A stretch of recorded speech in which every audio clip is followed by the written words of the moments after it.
I stood by the floor-to-ceiling window, a cheap glass of sparkling cider in my hand, and watched my brother accept an award for a groundbreaking architectural design he didn't create. He thanked his mentors, his university, even the guy who delivers their office coffee. The one name he never said was mine. And why would he? In the world he'd built, I was just his sister, the one who was good with computers. I wasn't the ghost architect who had spent the last 8 months of her life turning his half-baked idea into a prize-winning reality. As he held up the heavy polished trophy, my phone buzzed in my clutch. It was a text from our father. "Smile. You look miserable. People are watching." I looked at the message, then back at my brother basking in the glow of 1,000 camera flashes. I didn't smile. I just quietly put my glass down on a passing tray, walked to the coat check, and left him to his glorious stolen moment. They thought my silence was my weakness. They were about to learn it was my only weapon. My apartment felt like a sanctuary after the suffocating self-congratulation of the gala. The air in that ballroom was thick with expensive perfume and cheap praise, and I'd been drowning in it. I kicked off my heels, the ones I'd bought specifically for this night, thinking it would be a celebration for us. What a fool I was. On my desk, my dual monitors were still on, displaying the final CAD renderings of the Helios project. Every line, every angle, every calculation was mine. I had poured my soul into this. It was supposed to be my masterpiece, a portfolio piece that would finally get me out from under the shadow of my family's firm and into a career of my own. Instead, it had become my brother's golden ticket. Let me give you the lay of the land. My name is Clara. I'm an architectural designer. It's in my blood.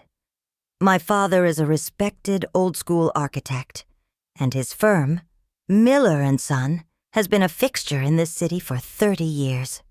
Note the name, and son, not and daughter. From the moment my brother, Ethan, was born, he was the heir apparent.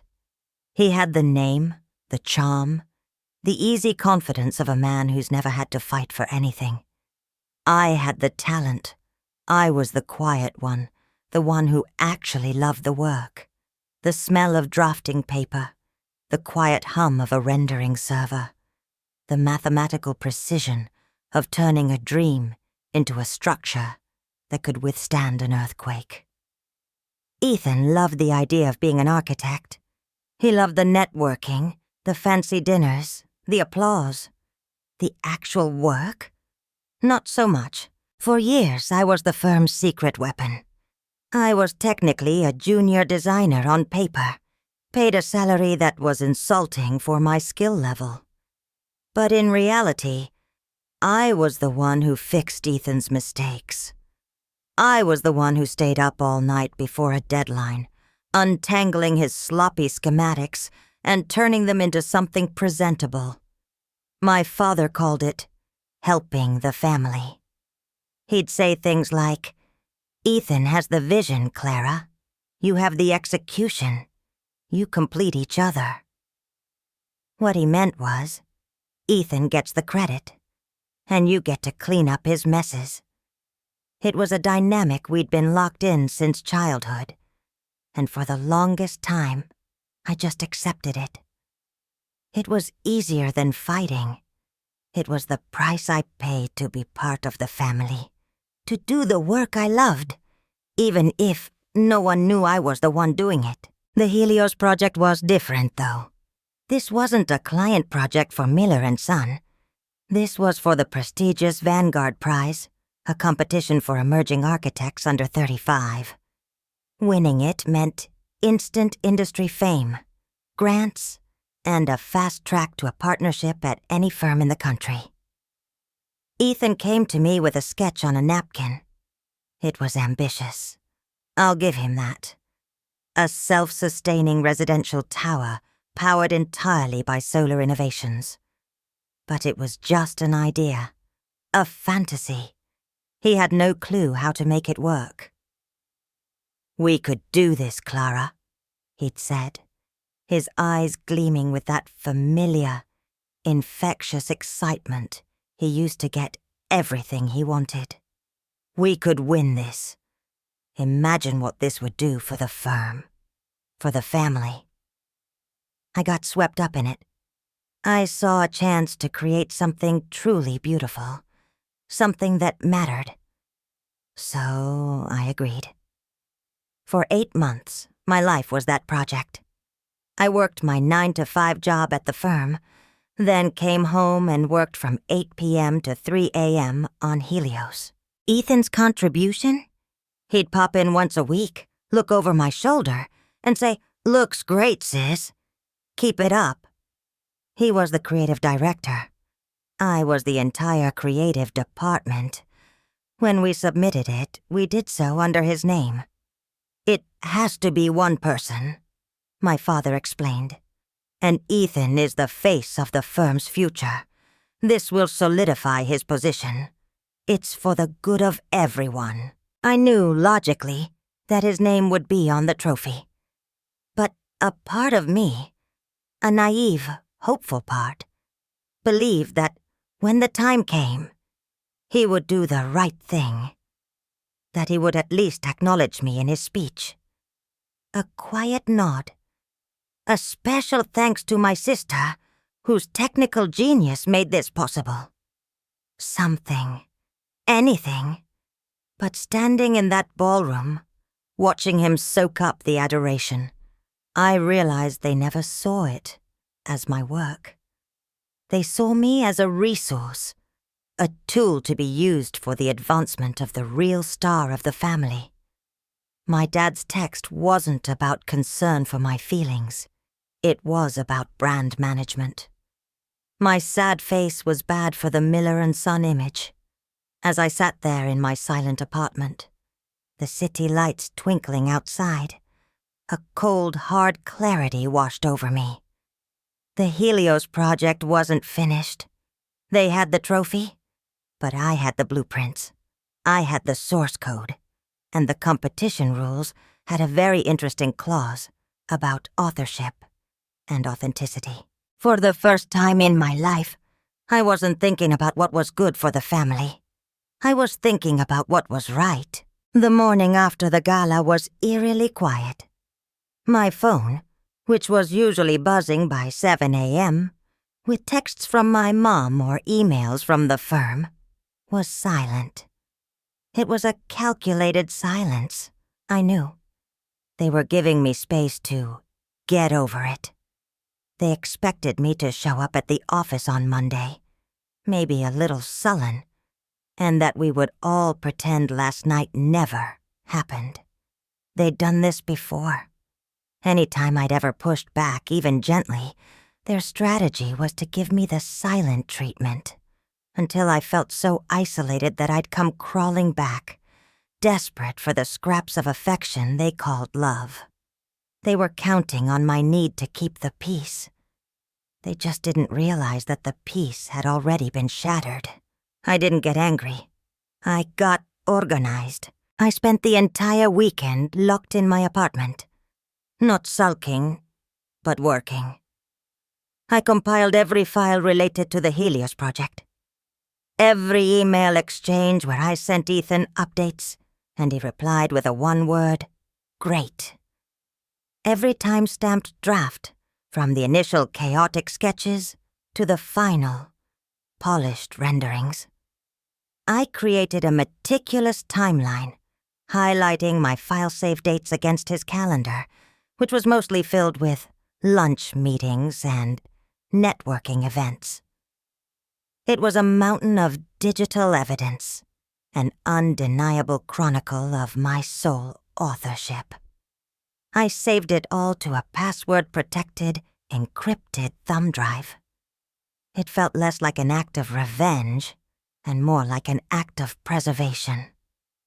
I was preserving the truth. I was preserving myself. My mother was the first to break the silence. She called on Sunday afternoon, her voice syrupy sweet. "Hi, honey. We missed you at brunch this morning." "No."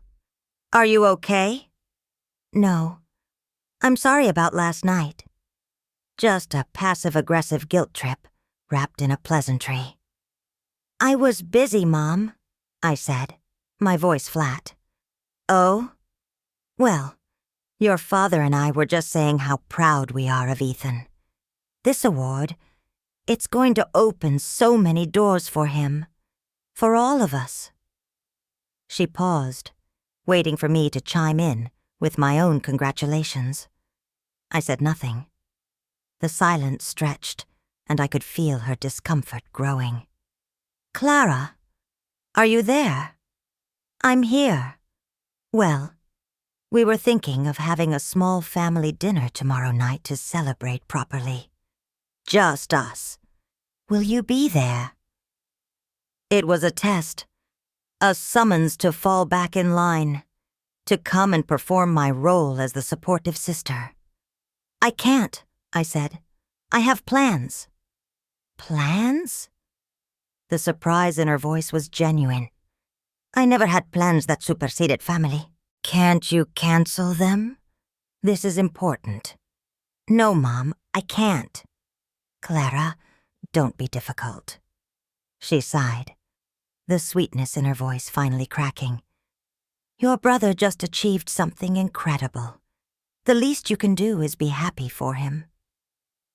"The least I can do is what I've always done," I said, and the words just came out, cold and sharp. I did the work. He got the prize. It seems my part is over. I heard a sharp intake of breath on the other end. "That is a very selfish and ugly thing to say.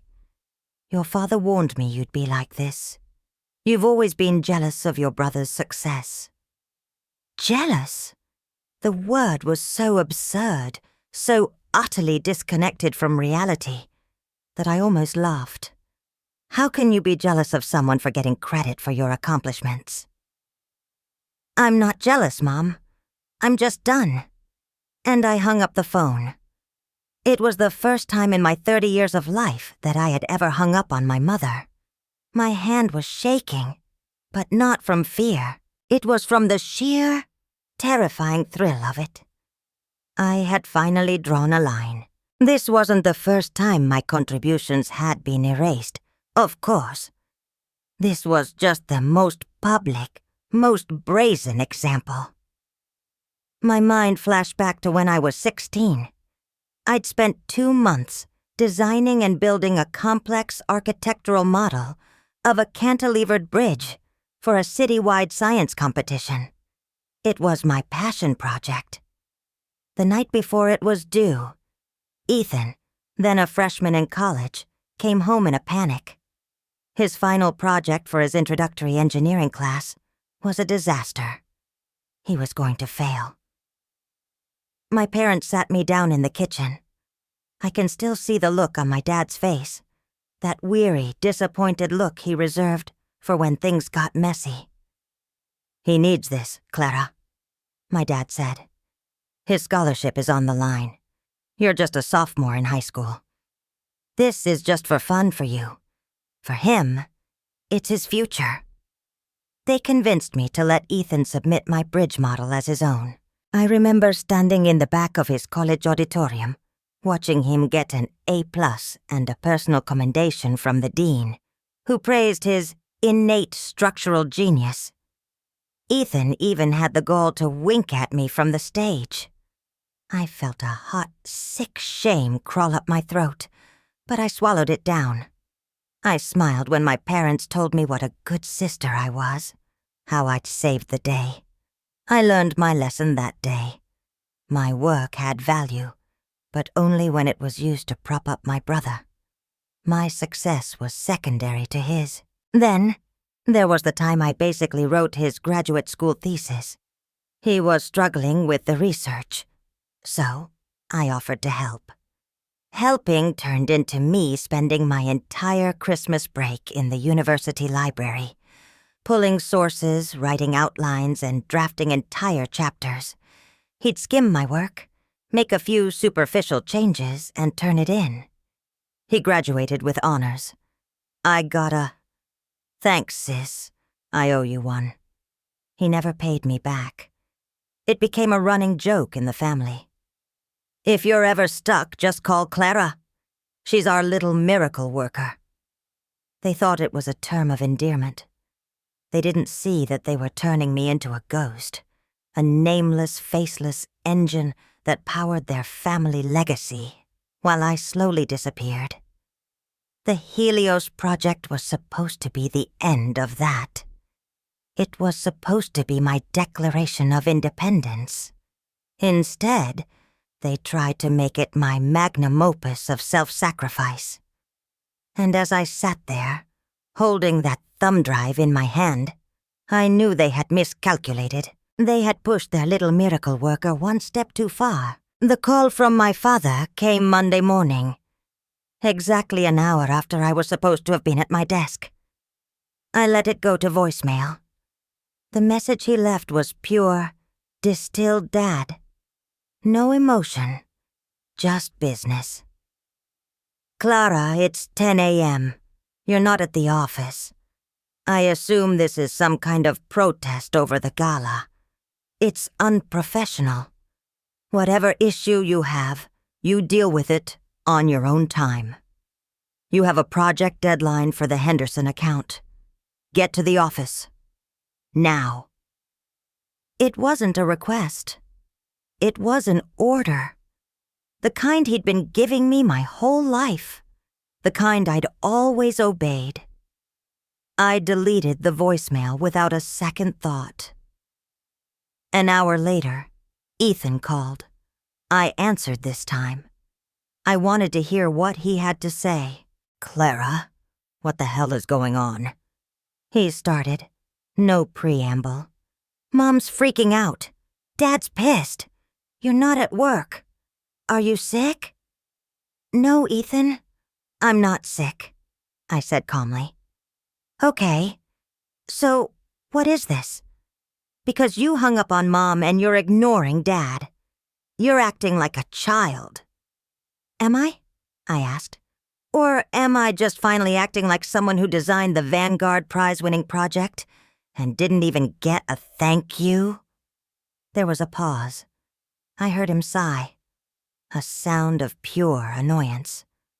"Oh my God, is that what this is about? The speech?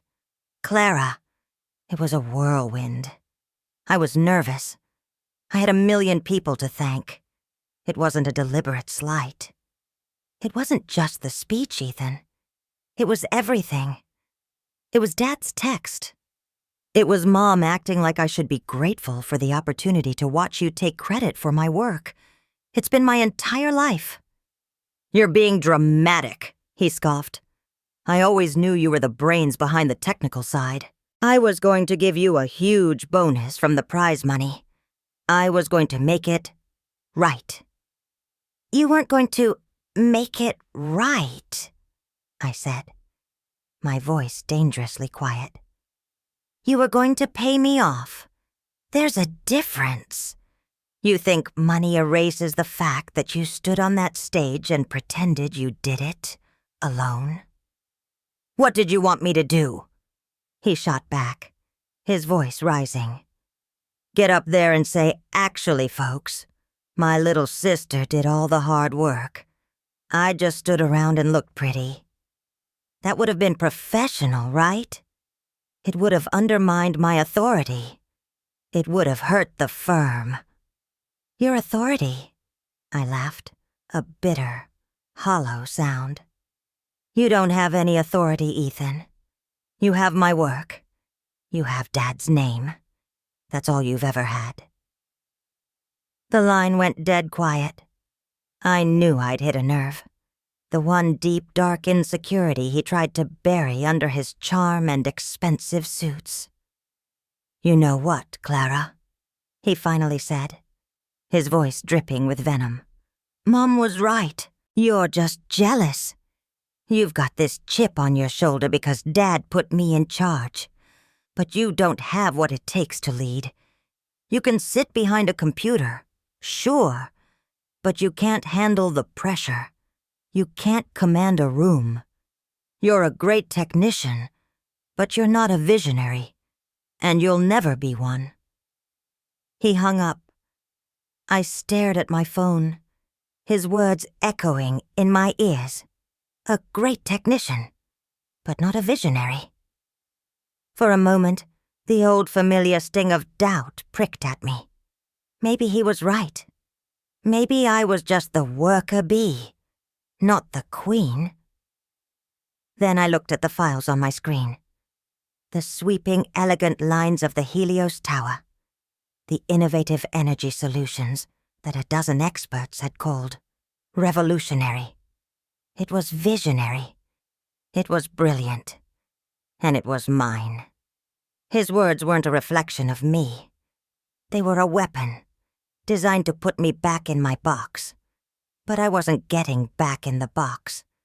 I was about to dismantle it.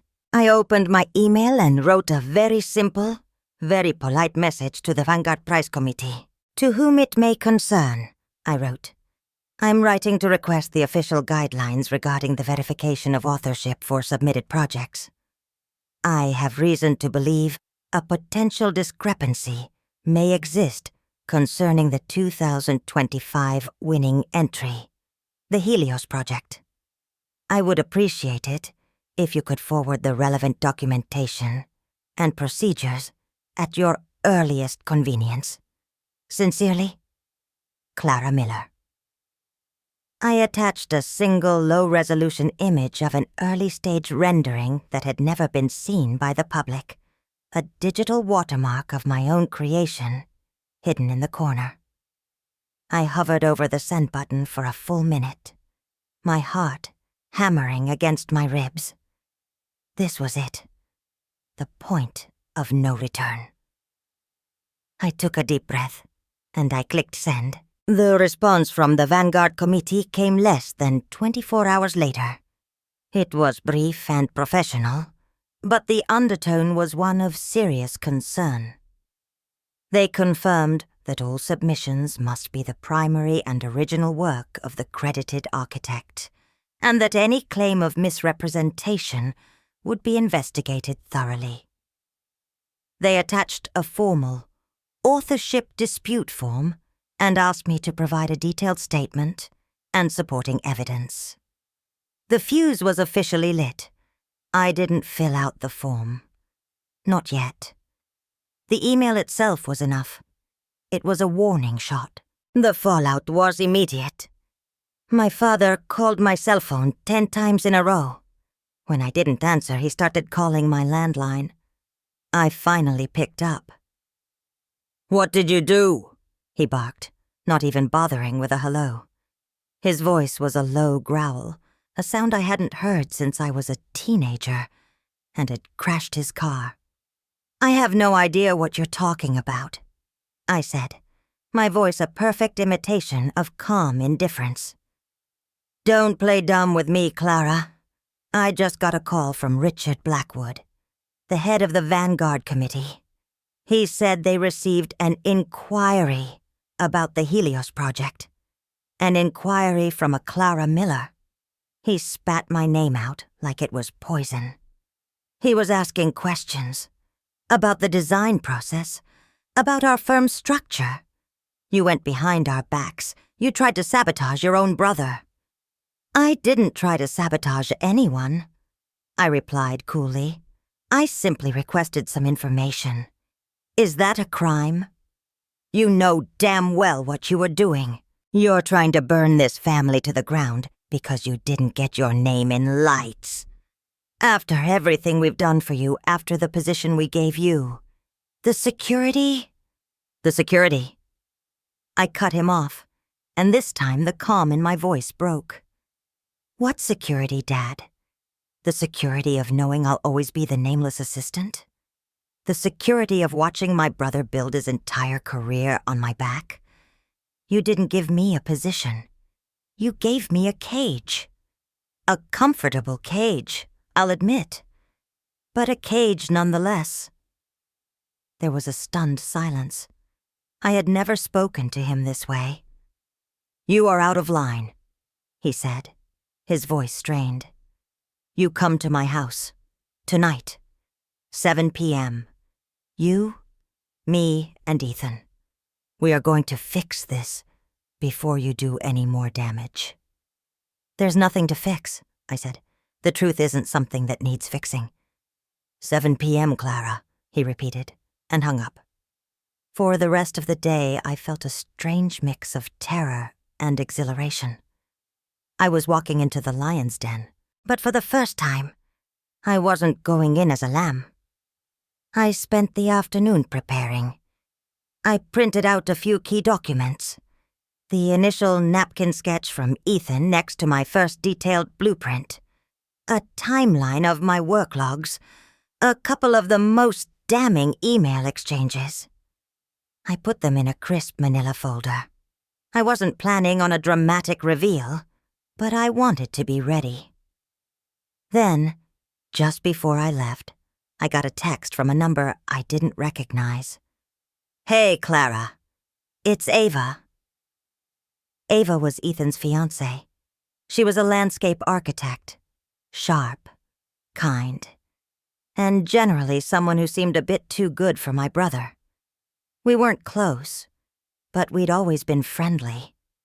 "I know this is none of my business," the text continued, "but I saw Ethan after he talked to you yesterday, and I just heard your dad on the phone. I don't know all the details, but I know you're the one who designed Helios. Ethan told me as much when he was trying to figure it out. Please be careful tonight. They're not going to play fair." I stared at the message, my breath catching in my throat. An ally. I had an ally. It was a small thing, but it felt like a shield. Someone else saw the truth. I wasn't crazy. I wasn't just a jealous sister. I was a creator who had been wronged. I texted back a simple, "Thank you, Ava. That means more than you know." Then I picked up my folder, took a deep breath, and drove to my parents' house to face the music. The air in my parents' living room was thick enough to cut with a knife. My father stood by the fireplace, his arms crossed, his face a thundercloud. Ethan was slouched on the sofa, refusing to look at me, staring intently at his phone like it held the secrets of the universe. My mother was hovering near the kitchen, wringing her hands, her face etched with anxiety. This was the family tribunal. I was the one on trial. I sat down in the armchair opposite them, placed my folder on the coffee table, and waited. My father spoke first, his voice low and controlled. "We are going to resolve this tonight. First thing tomorrow morning, you're going to call Richard Blackwood and tell him you made a mistake, that you were emotional and confused, and that you retract your inquiry. You will write a formal letter of apology to the committee, to the firm, and to your brother." I just looked at him. I didn't say a word. "Did you hear me, Clara?" "I heard you," I said softly, "but I won't be doing that." My father's jaw tightened. "This is not a negotiation. You have put this family's reputation, a reputation I have spent 40 years building, at risk. You have put your brother's entire future in jeopardy over a petty grievance." "A petty grievance?" I finally let my gaze drift to Ethan. He still wouldn't look at me. "Is that what you call it, Ethan? 8 months of my life? My entire design concept? Is that petty?" He finally looked up, his eyes full of a defensive fire. "I told you I was going to compensate you." "This isn't about money," I said, my voice rising for the first time. "This is about respect. It's about truth. You stood on that stage and accepted an award for my work. You lied, Ethan. To everyone. You lied by omission. And you know it. It's more complicated than that, he shot back. No, it's not. I opened the folder and slid the first paper across the table. It was his napkin sketch. This is what you gave me. An idea. A doodle. I slid the next paper over. A highly detailed, technical blueprint. And this is what I created. This isn't collaboration. This is a ghostwriting gig, and you forgot to pay the ghost. My mother finally spoke, her voice trembling. Clara, please. Think about what you're doing. We're a family. Families support each other. They don't tear each other down in public. You're right, Mom, I said, looking her straight in the eye. Families support each other, but support is a two-way street. When have you ever supported me? My ambitions? My talent? You've only ever supported my ability to support Ethan. My entire life, I have been his safety net, his ghostwriter, his secret weapon. And I'm done with it. I am not a resource. I'm a person, and I'm an architect. I stood up. I haven't filed the official dispute form yet. I wanted to give you one chance to do the right thing. My father scoffed. And what is the right thing in your mind, Clara? You want Ethan to give back the award? To commit career suicide? I want a public statement, I said, my voice steady and clear. From Ethan, acknowledging me as the lead designer and architect of the Helios project. I want a formal title change at the firm to senior partner and lead designer. And I want my name added to the Vanguard Prize plaque. If that happens, the dispute goes away. If it doesn't... I let the sentence hang in the air. Ethan stared at me, his face a mask of disbelief. You're blackmailing me. In our parents' house, you are blackmailing your own brother. No, Ethan, I said, picking up my folder. I'm giving you a choice. You can keep your lie, and you can see what happens when I tell the truth.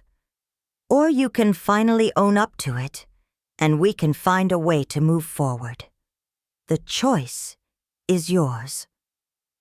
I walked to the door. You have until Friday at 5 p.m. to let me know your decision. As I walked out into the cool night air, I felt a profound sense of release. The power dynamic had shifted. For my entire life, they had held all the cards. Now, I had the only one that mattered. The truth. And I wasn't afraid to play it. The silence that followed was different. It wasn't the strategic, punishing silence of before. This was a panicked, uncertain silence. They didn't know what to do. They had never been in a position where they couldn't control me. The good, quiet daughter had finally found her voice, and it terrified them. I went about my week, but I wasn't the same person. I didn't go back to the office at Miller & Son. Instead, I spent my days at my own apartment, refining my portfolio, updating my resume, and researching other firms. Firms where my name would be on the door, not hidden in the basement. I was building my exit strategy. On Wednesday, 2 days before my deadline, I got another text from Ava. They're trying to find a way around this, she wrote. Ethan's been talking to lawyers. He's trying to see if he can claim your work was work for hire under the company, which would make it the firm's intellectual property, not yours. He's trying to erase you legally. A cold fury washed over me. Of course. They weren't going to apologize. They weren't going to do the right thing. They were going to try and crush me with legal jargon. But they made a critical error. The Helios project wasn't a firm project. It was a competition entry. Something I worked on in my own time, on my own equipment. I had never signed a contract that gave Miller & Son ownership of my personal projects. I had been careful about that years ago, a small act of self-preservation I had almost forgotten. Ethan's arrogance was, once again, his undoing. He assumed I was as careless as he was. I replied to Ava, "Let him try. He's in for a surprise." Her response came back instantly. "Clara, I can't do this anymore. I can't marry into a family that operates like this. The way they treat you, it's not right. I told Ethan he has to make this right or we're done. I think you should know." My heart ached for her. She was collateral damage in a war she didn't start. But she was also a woman of incredible integrity. She was choosing her values over a comfortable future. She was doing what I should have done years ago. Friday arrived. The clock ticked closer to 5 p.m. I sat at my desk, the completed Vanguard dispute form open on my laptop screen. All I had to do was upload my evidence file and click submit. I felt strangely calm. I had given them a chance. I had offered them a path to redemption, a way for us to salvage some semblance of a family. The choice was theirs. At 4:58 p.m., my phone rang. It was Ethan. "Don't do it," he said. His voice was raw, stripped of all its usual bravado. He sounded defeated. "Don't do what, Ethan?" I asked. "Don't submit the form. Please. Clara, you'll ruin me." "You ruined yourself, Ethan. I just held up a mirror." He was quiet for a moment. I could hear his ragged breathing. "What do you want? Money? I'll give you the entire prize purse. Every damn penny. Just make this go away." "It was never about the money, and you know it," I said softly. "I gave you my terms. A public acknowledgement and a promotion. That was the deal. Dad will never agree to make you a partner," he said, his voice cracking. "It's Miller & Son. It's his legacy. Then his legacy is built on a lie," I said. "And it's about to crumble. You have 60 seconds, Ethan." I could hear muffled voices in the background. My father, probably, urging him to hold the line, to not give in. But I could also hear the desperation in Ethan's voice. He was at the edge of a cliff, and he knew I was the only one who could pull him back. "Okay," he whispered. "Okay. You win." "I'm sorry," I said, making him repeat it. I didn't quite hear that. "You win," he said, louder this time. "Public statement. I'll talk to Dad about the partnership. Just, please, don't send that email. Draft the statement," I said, my voice cold as ice. "Send it to me for approval. You have 1 hour. Then we'll talk about the rest." "And Ethan?" "Yeah? You should know," Ava texted me. "You have more than just your career on the line here.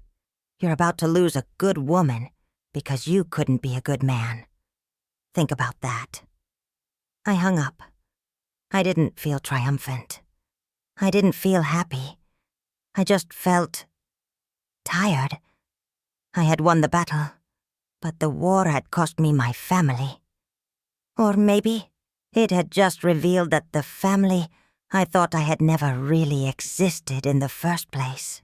The aftermath was a slow, messy unraveling.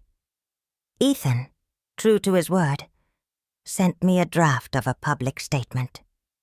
It was weaselly and full of corporate jargon, framing my contribution as a pivotal collaboration and me as an unsung hero he was now choosing to celebrate. I sent it back with corrections, stripping out the flowery language until it was a blunt instrument of truth. I wish to clarify the record regarding the Helios project. While the initial concept was a joint vision, the architectural design, schematics, and final execution were the sole work of my sister, Clara Miller. She was the lead architect on this project, and I deeply regret that my initial oversight failed to give her the public credit she so richly deserves. He pushed back, but with Ava's ultimatum hanging over his head, he eventually relented. The statement was released through an industry press wire. It didn't make national news, but in the architectural world, it was a bombshell.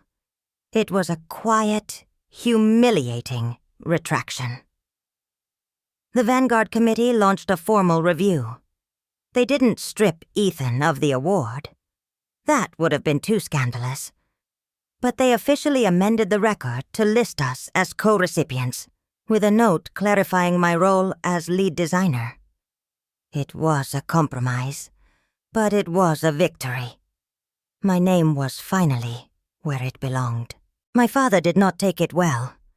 He called me the day the statement went out. His voice was dangerously calm. "I hope you're happy, Clara," he said. "You've aired our family's dirty laundry for the whole world to see. You've embarrassed your brother, and you've tarnished the name of this firm." "The firm's name was tarnished the moment you decided to build it on a foundation of lies," I retorted. "I just let in some light." "You are no longer an employee of Miller & Son," he said.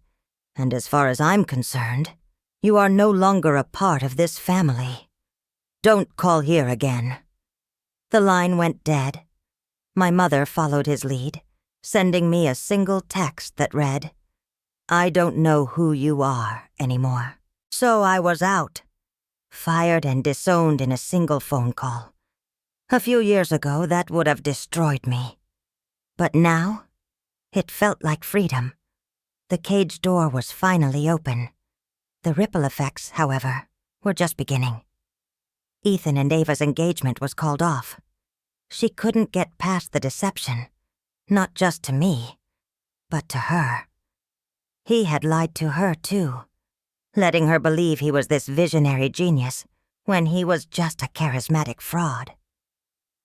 He was heartbroken, and for the first time, I felt a flicker of pity for him.